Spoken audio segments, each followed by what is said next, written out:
Normally I'm in Chicago, but right now I'm in Ohio, staying with family. So you might hear my sister's children or my sister's very adorable poodle talking and really excited. So can everybody see my screen? And I think when I click over here, I don't see you guys. So when I click over here, everyone can see my screen and that's all right. Maybe give me a verbal because when I click over, Yeah. Sorry. Yeah, and it's when you are presenting, sometimes I'll do two screens because I can't see anybody. And I'm yeah, like, I am I talking to the ether or are there people that are hearing this? So, I know, and um, that's what I normally have. But give me a verbal if like a stop if you guys if something goes funky.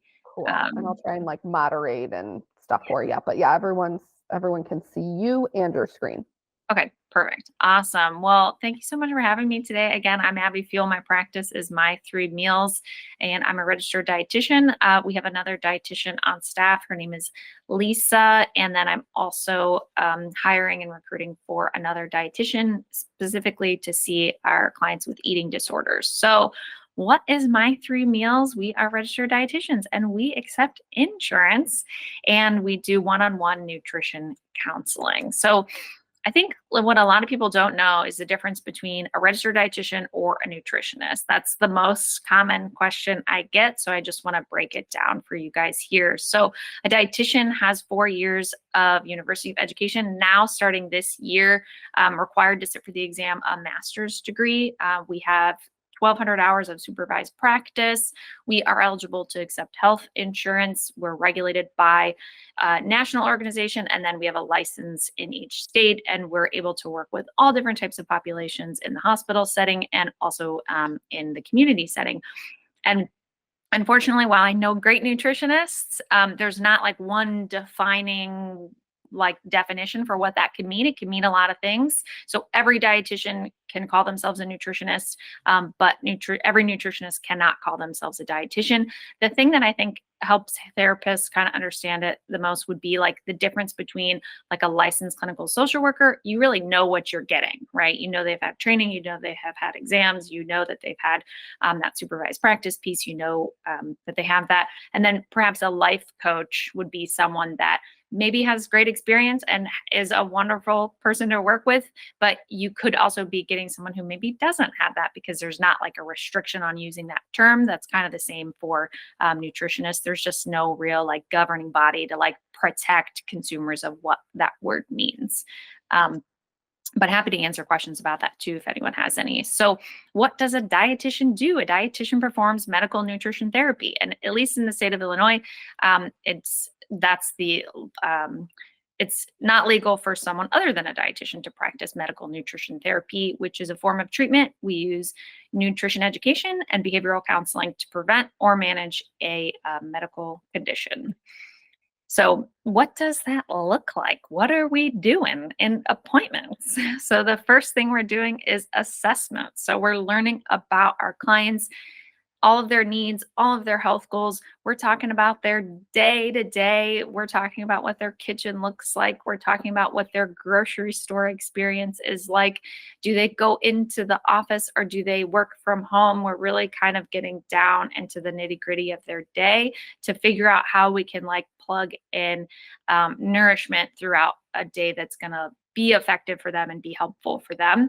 And then we're kind of figuring out a diagnosis from all that information they give us from their medical history and then their social history. We're figuring out that diagnosis. A lot of times, the diagnosis is going to be something like suspected insufficient calcium intake. So then that's going to drive our care for them, right? Or suspected fiber deficiency, things like that. We're looking for what is like their main sort of diagnosis. And then we're going to create our intervention, a plan to kind of help them like realize that goal and overcome that diagnosis. So in the example of suspected fiber intake, we would work with the client to set a realistic goal that's going to fit within that day that they have.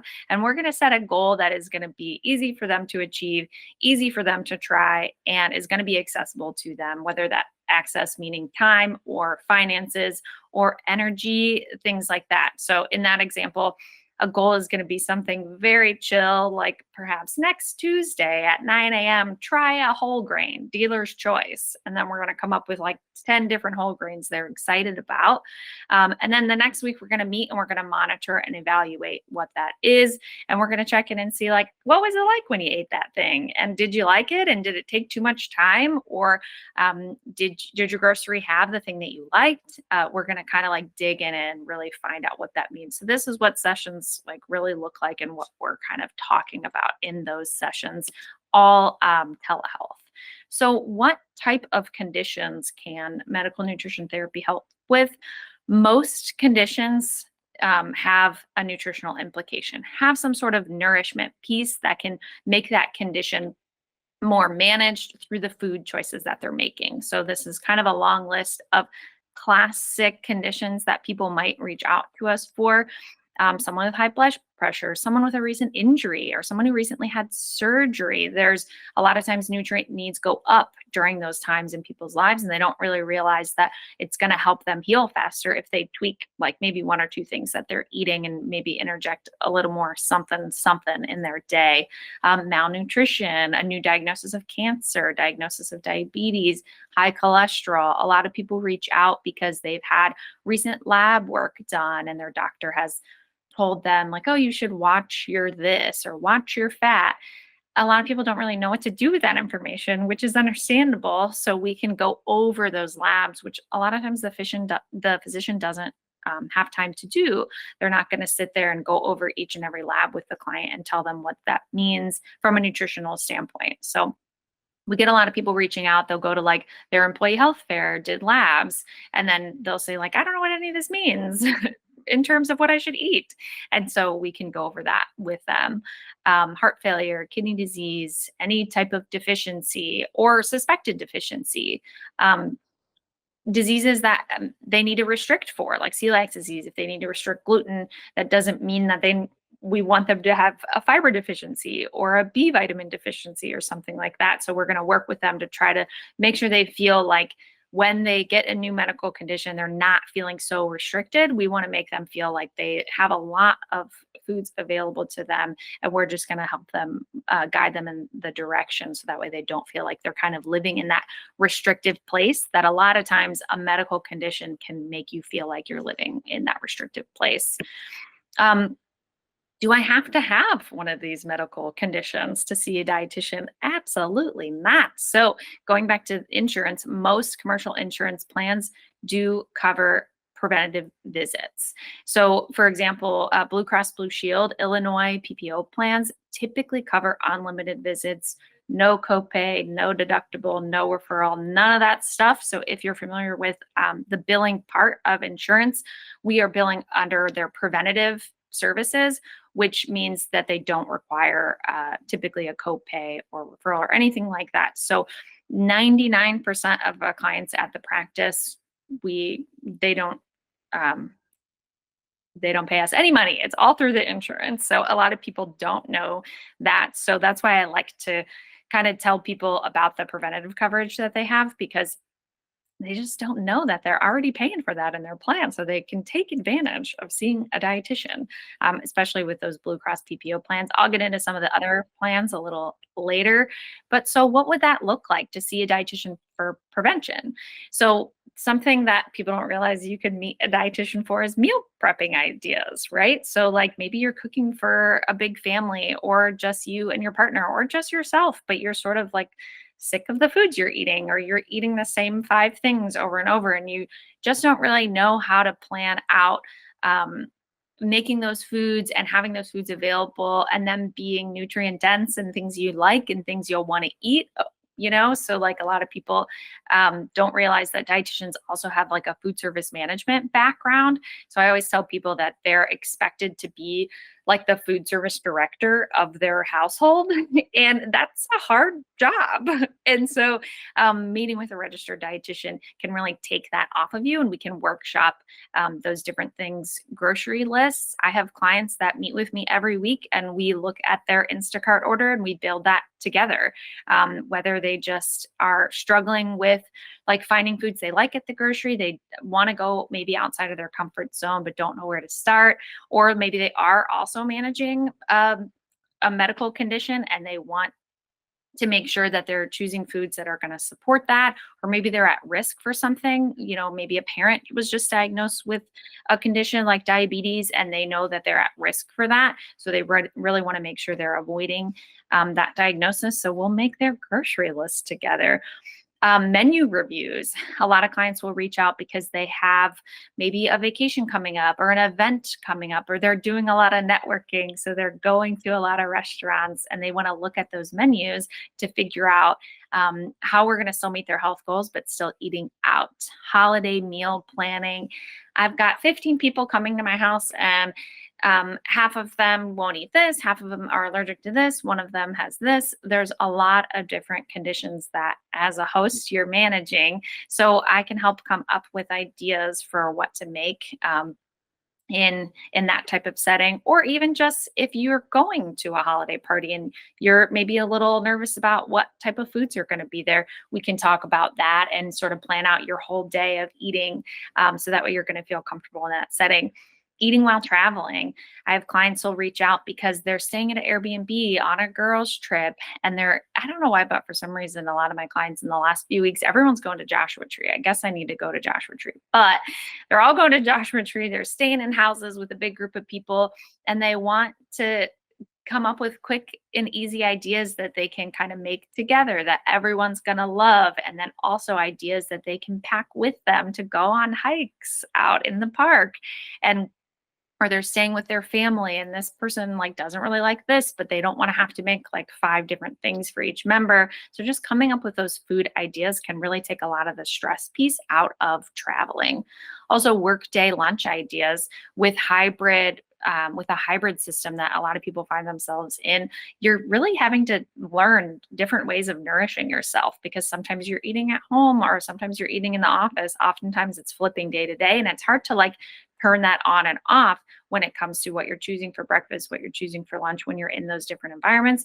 So in appointments, we can kind of workshop those and find out what things you're going to like, what things are going to be easy to pack on the days you do go into work, what food's available to you at work, and just also general nutrition questions. So I always tell people, if you find yourself like wanting to Google a question about nutrition, just see a dietitian and I can be your Google and you can ask me and I can give you a thoughtful response, more thoughtful than Google, I hope, that is going to also consider in those things we spoke about, like where they're grocery shopping and what would it mean if they started a new diet and how would that work within their day and things like that. So those are some examples of like someone who's not necessarily dealing with a medical condition and just wants more options and more information about nutrition. That is absolutely something that we can do. And the way we do it is through the anti-diet approach. And I want to go over kind of the practice values with you all. So what is an anti-dietitian? So an anti-dietitian is one that avoids strict dieting and actively rejects diet culture.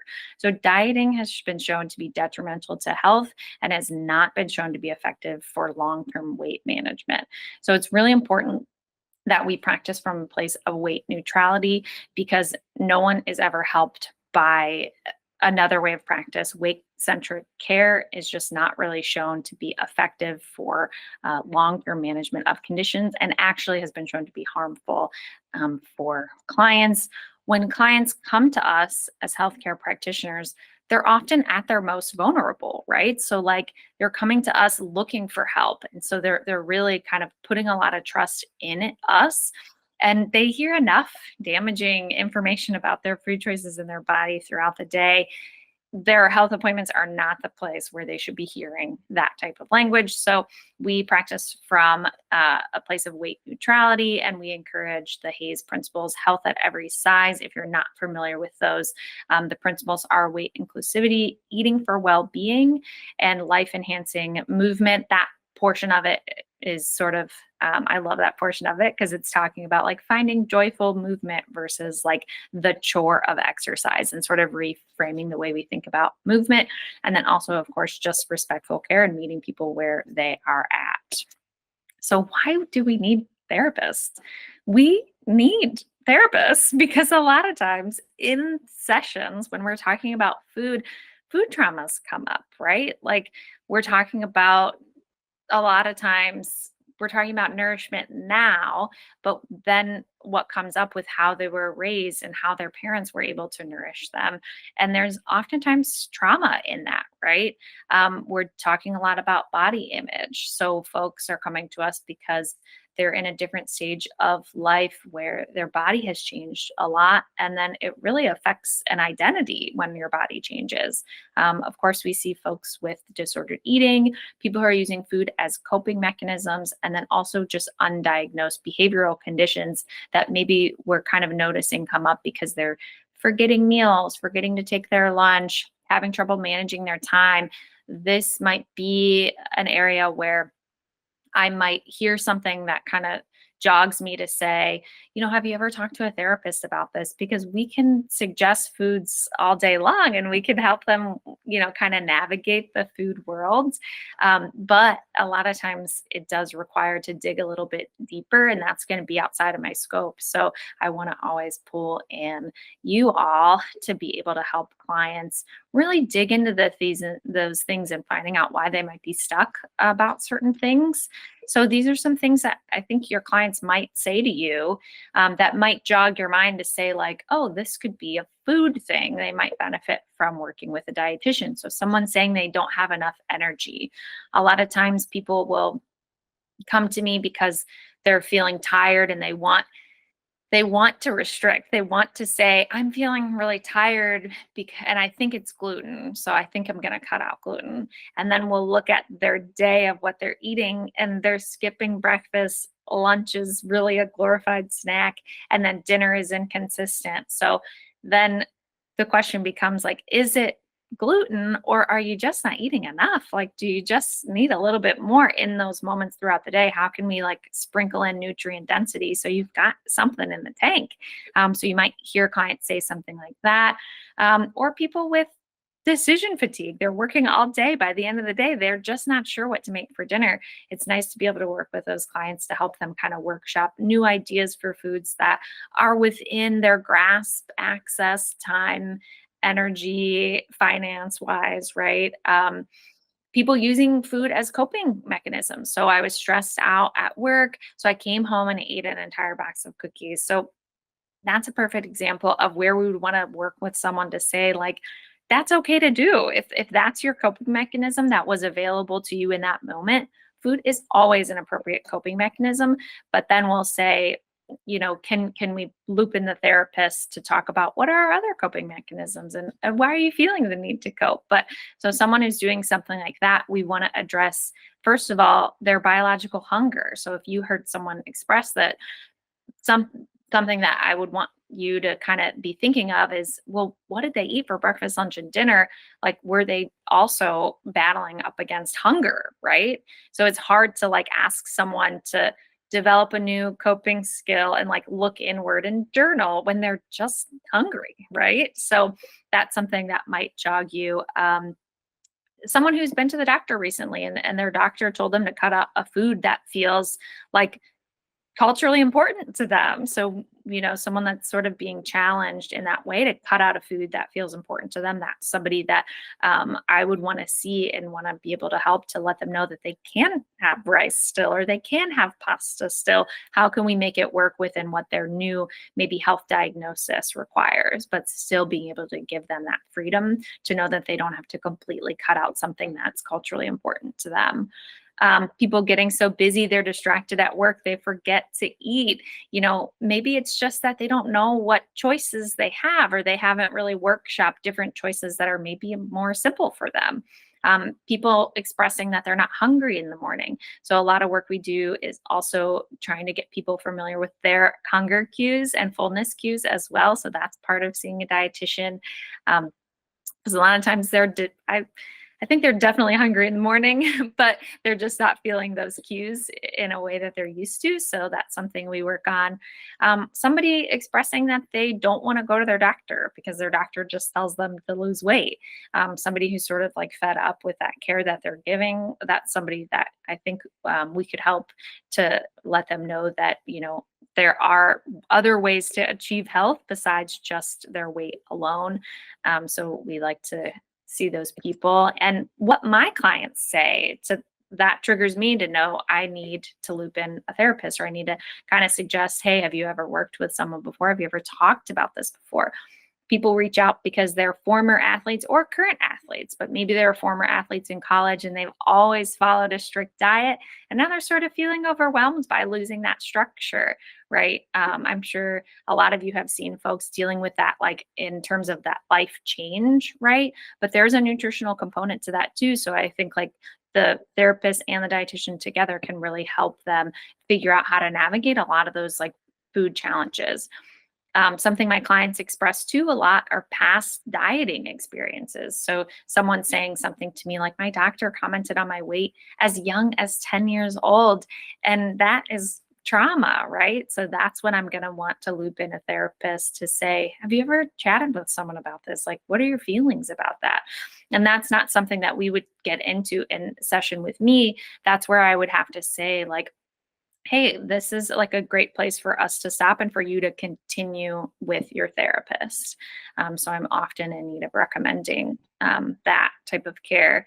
People just stress out about a new diagnosis. So if someone comes to me because they are following a hospitalization, because they had some sort of health event, which is a trauma, and now they were given 10 pamphlets on how to eat because they just had a stroke, then that's another reason why I might need to loop in a therapist, because that is really hard for people to get a new diagnosis and it really can change their life outlook. And that's an important part for someone to talk with you all.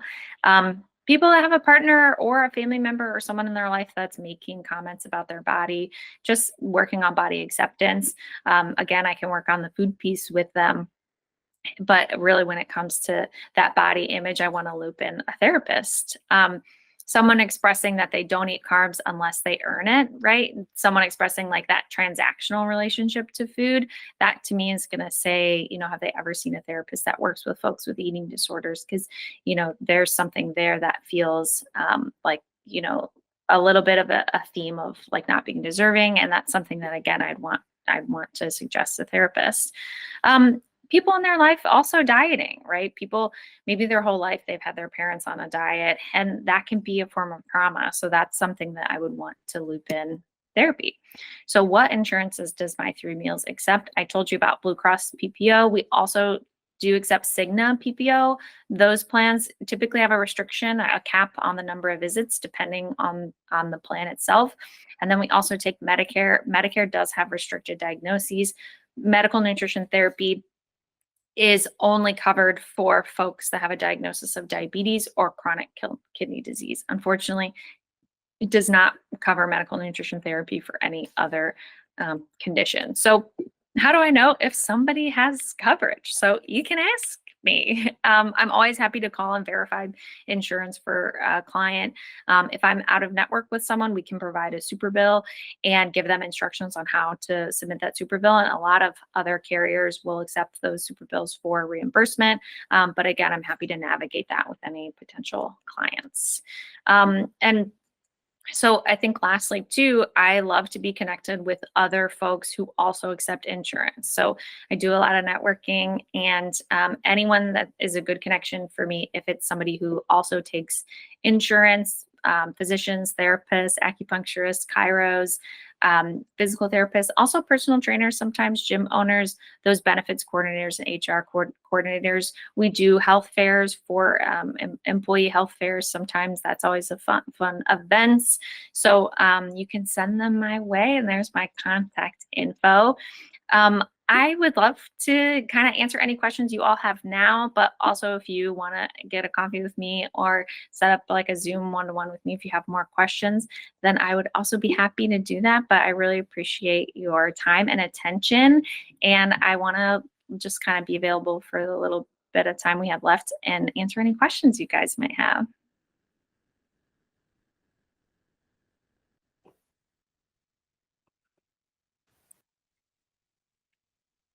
Yay. That was great. I'm very excited to be able Yeah. to offer you as a referral. So one of the questions I had is, I don't see primarily women necessarily, but like we see a lot of females, and I have a lot of females who are wanting to manage their hormonal cycles with Yep. food. And I don't know if I missed it or if you have any insight in that, if that's something that you guys do. Yeah. So absolutely. I think like with that is like, and with a lot of things, to be honest, there is a lot to be said about just like plain boring day-to-day nourishment, right? So but someone who is struggling with hormonal issues, a lot of times that person is like, again, that's someone who is vulnerable, right? And they're vulnerable to um, misinformation online of like, oh, cut out this, or make sure you eat this every day, or just sort of those like fad type of diets that aren't necessarily well researched. So I see my role in that type of care of like just making sure they're totally nourished, and that like possibly if there is something that is giving them some sort of symptom that they aren't really excited about, but more often than not, it's about like releasing restriction and helping them see that like just kind of like the boring like everyday meal with like a balance of high nutrient dense foods is probably going to benefit them the most. But there's someone who's going to be more likely to be Googling it, that be restricting, and then that restriction is going to like put more stress on them. So that's definitely a great person for me to work with. But I will say the caveat with that is like a lot of times my approach or the approach of the practice is not always received to that person who is like, people love to point at the food as the bad guy, right? And so a lot of times if people are like so convinced, like I know if I eat onions, I break out, or I know, like people get like very like they really want to point to the food as the bad guy. And in my experience, it's usually the restriction that's stressing them out is what's like causing their kind of woes. But so someone who is like very adamant that a very strict diet is something they're very excited about, I'm not always, my information is not always going to be received by that person, right? But I do like to expose them to the alternative of can we soften some of the nutrition rules around what they're experiencing? But I find that most people really are just like not eating enough, or they're not eating enough like throughout the day. And so then they're like maybe feeling bad at night because they're like skipping breakfast, having a sad lunch, and then they're like eating a ton at night, but they point at the one thing they had. And so then now they can never have that one thing. So it's just like kind of depends. But yeah, that was a long way of answering your question. Well, I think I can't speak for everybody at the practice, but at least for myself, right? It's like, that's definitely something that I try and encourage my clients is less taking out, more adding in. It's kind of the same with like coping skills necessarily. Like we try and utilize harm reduction, right? And like more so, can we implement better coping skills first before we pull the rug out from underneath of you and you have nothing left, right? So especially when it comes to like my female clients who are wanting to take a more natural approach to their like feminine cycle and things like that, it's like, okay, well, let's just take a look at you holistically, right? And like what can we add in to help you just feel like a better person? And what are you craving at like different times, and how can we find food, like how can we find the food that's going to satisfy that craving, so that way you're not like telling yourself, I'm not going to eat chocolate, I'm not going to eat chocolate, I'm not going to eat chocolate, and then at night you eat the whole box of cookies because it becomes this like sparkly desirable thing, when if you had just had it earlier on or as part of your nutrient dense meal, you maybe would not have like eaten beyond fullness to where you then feel bad about it, and now the food's like the enemy. But I always tell people that giving someone a list of no's never help them decide what to make for dinner. So like if if you really give people that like sort of restriction piece, you're not actually helping them, right? You're making it harder for them to access food. So I talk a lot with my clients about like empty food syndrome and like empty fridge food syndrome. So that's like the syndrome where like you're about to go on vacation, so you don't go to the grocery store, and then you have like 4 meals ahead of you, but you have like nothing in your fridge. So then you become like, it's like you become a little bit stressed out and you're living in scarcity, right? You're not living in abundance. So then a choice becomes harder. So I like to like encourage people to live in abundance, and nutrition should always be about adding. And if we're adding high nutrient dense foods that you love, that you have access to, then you're never going to feel like you need to restrict. Love that. Yeah. Does anybody else have any questions?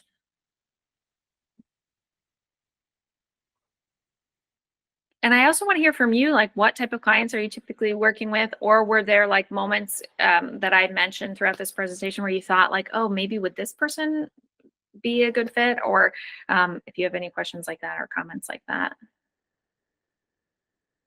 Or anything I could be listening for in sessions. Yeah, one of the things that kind of stuck out to me is when you were going over all of the different like symptoms or like disorders or Yeah. I know it was like PCOS, high cholesterol, like things like that. So we don't have that exact checklist on our intake of like specific ailments, Yeah. but we do have like symptomology in terms of like dizziness, headaches, abdominal pain. And so again, like there's not too much we do with that just because again, we're not like physical doctors or we're not nutritionists or dietitians, but I always just find it so fascinating to look at like just by the quick view of the intake of, okay, how is this person doing mentally? And then how many of these physical symptoms did they check off? Mm-hmm. And kind of hearing you bring up some of those, like even adding that extra layer of, like this person isn't here primarily for eating disorders. Like that's not something that they put on their intake. That's not something that they have a history of. Yeah. But even so, like even just thinking like, oh, I wonder what that person did have for breakfast today. Yeah. And like I often don't think about that with my clients because again, they're not focusing on eating disorder behavior. But if I hear my clients saying like, oh, my stomach often hurts, or oh, I'm having these like headaches, or I'm like really fatigued, like to think of like, like are they being nourished? Yeah. And that's honestly what, like, I feel like 9 out of 10 clients come and it's like they're just not eating enough, or they're eating in a way like maybe they kind of read somewhere that they need to be like eating more protein. So they're eating like too much protein and no fiber. So they're like not pooping, So it's just like they're doing something. They're often like wanting to like they're wanting to like promote their own health, right? But they're not doing it in that guided way, right? It would be sort of like if someone experienced a trauma and then like went online and was like, I'm gonna EMDR myself, right? It probably isn't gonna be as effective as if they have like a guide who has studied it and like can kind of really go through it with them, right? But it's like it's so gratifying to me to work with clients like that, because oftentimes it's not a big switch for them, right? It's just like, oh, what if you like had one less egg and then added in a whatever cracker you love, instead of having 2 eggs, right? Like, can we just make these like tiny little tweaks? And then 2 weeks later, they're like, I feel so much better. And like, all I did was like had 1 less egg and 5 crackers instead. And now I'm like, my bowels are moving with regularity and my relationship with my husband has improved because like I'm not having to like stop when we're driving on a long car trip to use the bathroom because it's unpredictable. Like it can really be a very small tweak that can like totally change their life, Yeah, I think that's so important to remember because I think oftentimes when we think of like nutrition and when we think of therapy, I mean, both of these things, it can feel so overwhelming. Mm-hmm. And I think we often forget, like, I just take for granted the fact that, like, I'm a therapist. I'm like, oh, yeah, like, of course it's easy to start. Like, here we are. We're here to support you. But when you think of food and you think of therapy, it is 2 of the most vulnerable places for people to go. Yeah. So, like you said, being able to just have that support and say, like, oh, one small change can really be a domino effect Like, Yeah. who would have thought that adding crackers in would make your relationship with your husband better? But like, Yes. here we are, right? Like, it's Yeah, pretty exactly. Or remarkable. like a fiber supplement or something, because like the gut, if someone has like gut issues, most of the time it's because they're like restricting throughout the day, even like unintentionally, but a lot of gut issues can be resolved with just regular, boring nourishment, like nothing fancy about it, just like kind of like chill nourishment. And so I do get a lot of people that reach out with gut issues, and then the gut loves to keep moving. The gut doesn't like skipped meals. So if someone is skipping meals and they're having gut troubles, that's the person that's going to point to the food is like, oh, when I eat that, like I'm really sick. But more often it's like, well, what if you ate that, but like instead of a lot of it one time in the day, what if you ate it 4 times throughout the day? It would be a different story. So it's about like workshopping those things. And I think a lot of times people hesitate to reach out to a dietitian because they think like the biggest thing I hear is like, and I get the like after the holiday people, like after Thanksgiving, after New Year's, because they're like, I didn't want to be on a diet for Thanksgiving, or I didn't want to be on a diet before I went on my vacation. But like, that the dietitian is the last person that's going to start you on the diet. The dietitian's going to just look at what you're already eating and then ask all the foods you love. And then how can we like interject all the foods you love in a way that is going to like support your day and support your health goals. And that includes vacation food, and that includes Thanksgiving food, and that includes like going out food. We're going to like make it fit to you. Not like, I don't sell a meal plan. I have no meal plan. The only thing that the clients get after every session is I'm collecting a list of all their preferences as we're just having casual conversations about food. And then I'm giving them at the end of every session, like, here's like a couple of ideas that you like for your morning meal. Here's a couple of ideas that you like for snack.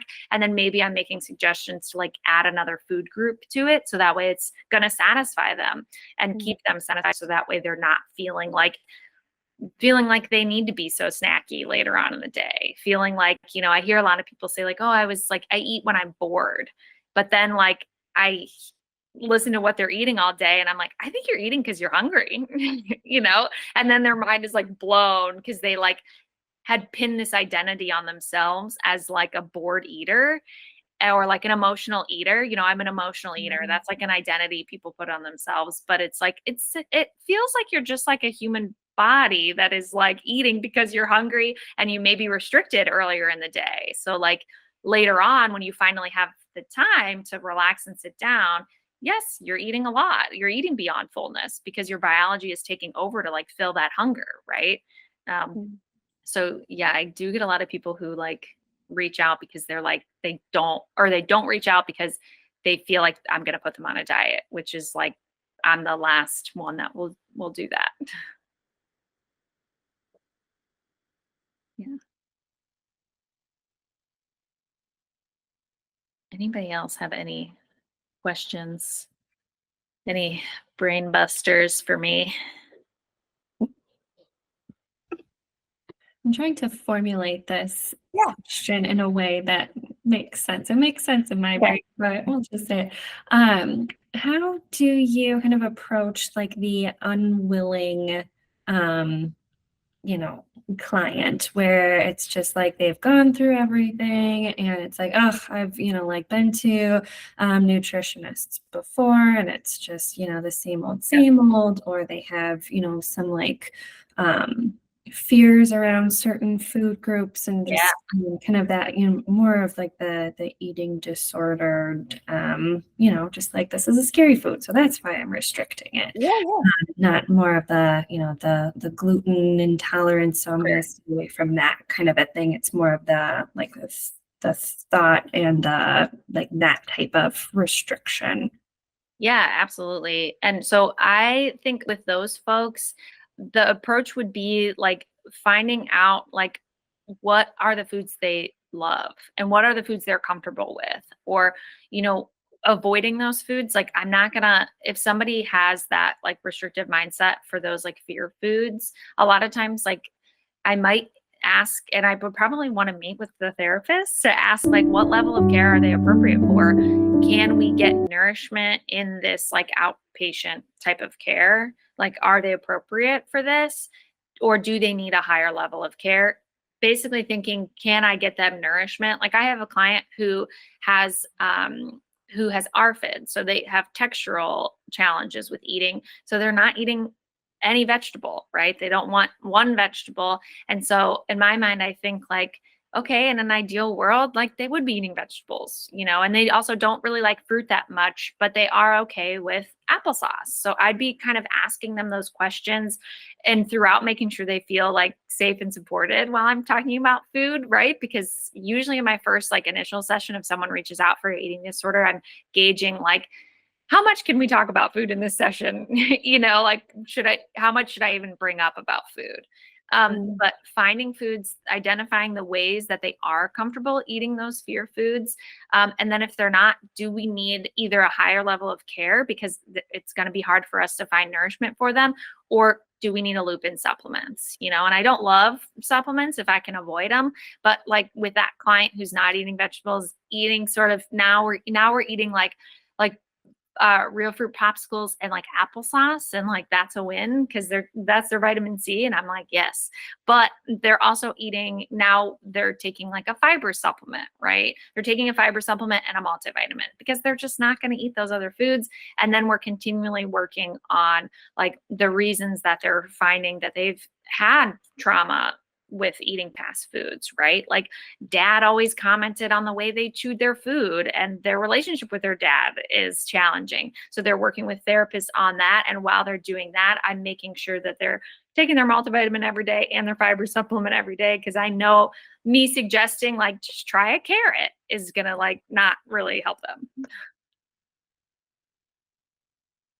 But that was a good question, and you formulated it perfectly. And because it's hard to navigate those cases. Like, yeah, it's so challenging, but usually I can come up with something. Or like, do we need like something like an Ensure, right? Which is like a multivitamin and a meal replacement. Like, are they appropriate for a meal replacement? So that way we're just not seeing a lot of like skipped meals. There's always a way to find nourishment within the confines of what they're comfortable eating. And even if someone is like restricting just because they are excited about, they read that you shouldn't eat whatever, right? Like a lot of people will say like, well, I want to cut out dairy because of like ethical reasons. I'm here for it, and I'm going to support them in that. But I want to make sure my job is to make sure they're getting enough calcium, right? If they're no longer going to eat dairy, are they getting calcium, protein, vitamin D? Where else are they comfortable getting that? So where can I plug that in throughout their day so we don't have a nutritional deficiency and we still support what they're comfortable doing?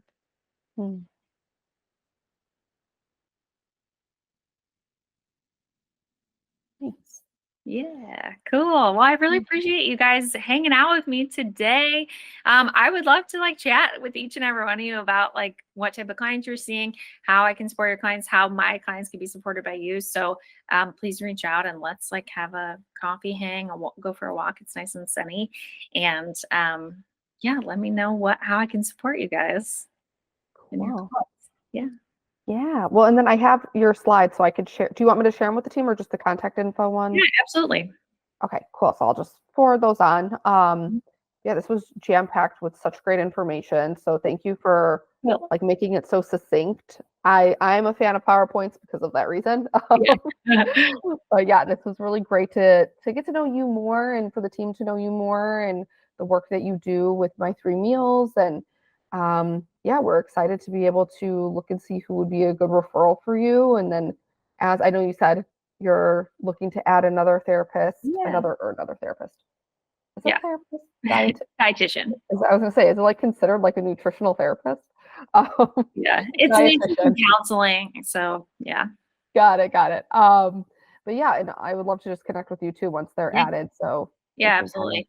And I've looked at your website and looked at kind of like your bios of who would be a good fit for what, but I oftentimes will just like maybe email Jenna and say, hey, I have this client that's like struggling with this, like who would be a good fit, It's yeah, that would work perfectly. Yeah. So awesome. Well, thank you again. And yeah, team, I will send you the whole PowerPoint so you all have it. Awesome. Thank you guys so much. Have a great rest of your day. You too. Bye, Abby. Bye.